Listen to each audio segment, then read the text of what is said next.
তাই আমি মেজর অবসরপ্রাপ্ত আব্দুল্লাহ মাহমুদ ও আমার সাথে মেজর অবসরপ্রাপ্ত মোহাম্মদ সালাউদ্দিন আমাদের এনসিপির স্বপদ থেকে পদত্যাগের সিদ্ধান্ত নিয়েছি এবং ইতিমধ্যে পদত্যাগপত্র অফিসিয়ালি আমরা সাবমিট করেছি। রাজনীতি করতে হলে বিরোধী দলের প্রয়োজন নাই।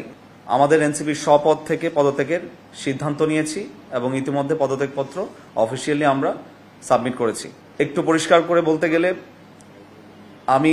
গাজীপুর ৩ আসনে অর্থাৎ শ্রীপুর উপজেলা এবং গাজীপুর সদর উপজেলার আংশিক নিয়ে দীর্ঘদিন ধরে কাজ করে যাচ্ছিলাম, যেখানে বিভিন্ন ইলেকট্রনিক ও প্রিন্ট মিডিয়াতে সম্ভাব্য প্রার্থী হিসেবে এনসিপি থেকে আমার নাম উঠে এসেছে।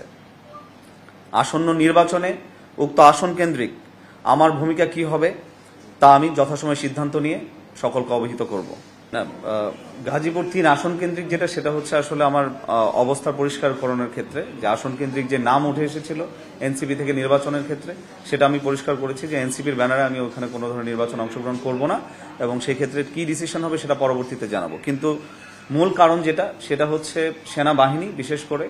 এবং প্রাক্তন সেনা সদস্য এবং সার্ভিং সেনা সদস্য যারা আছে তাদেরকে নিয়ে যে অবমাননাকর বক্তব্য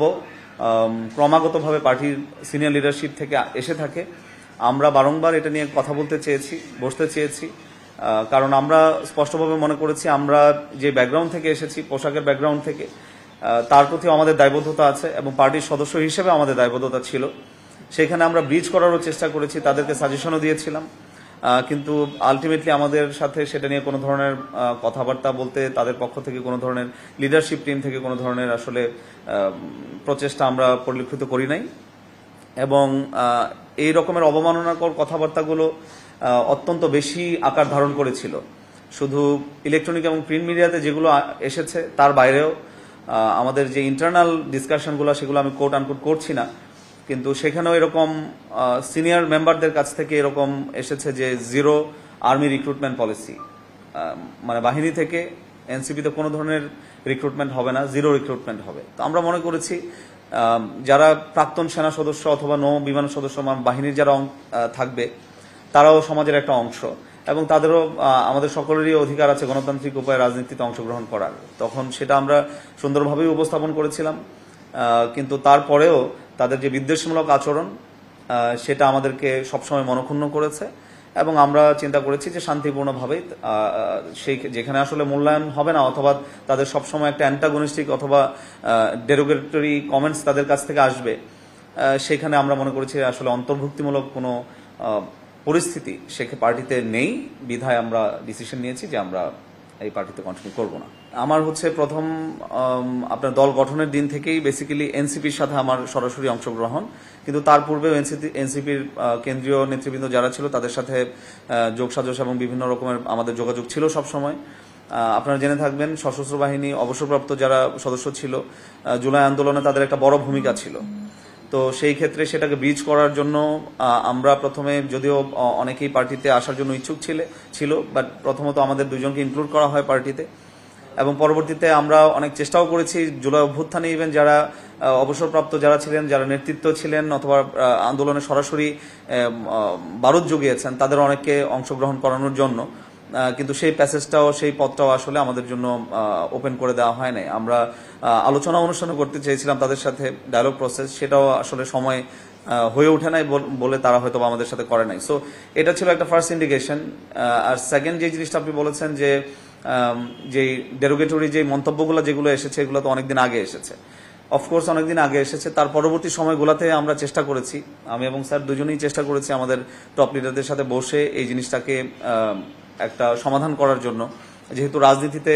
শুধু তারা নয়, রাজনীতিতে অন্য যারা সদস্য আছে, অনেক সদস্য কেন্দ্রীয় সদস্য আছে এবং পদধারী যারা আছে তারা বাহিনী এবং সংস্থাগুলোর প্রতি সাথে সুন্দর সম্পর্ক রেখে রাজনীতি করতে ইচ্ছুক, কিন্তু আমরা চেষ্টা করেছিলাম তারই ধারাবাহিকতায় টপ লিডারশিপ প্লাস যাদের মাধ্যমে এই মন্তব্যগুলো আসছে তাদের সাথেও বসে এরকম ঢালাওভাবে মন্তব্য করে একটা সরাসরি বাহিনী অথবা সংস্থার বিপক্ষে যেন না যে কথা বলেন সেটার একটা আয়োজন করতে চেয়েছিলাম, আমরা চেষ্টা করেছি, কিন্তু এই যাবৎকাল পর্যন্ত আসলে আমরা ব্যর্থ হয়েছি বারংবার চেষ্টা করার পরেও। এবং আমার যে রেজিগনেশন লেটার সেখানে উল্লেখ করেছি যে আসলে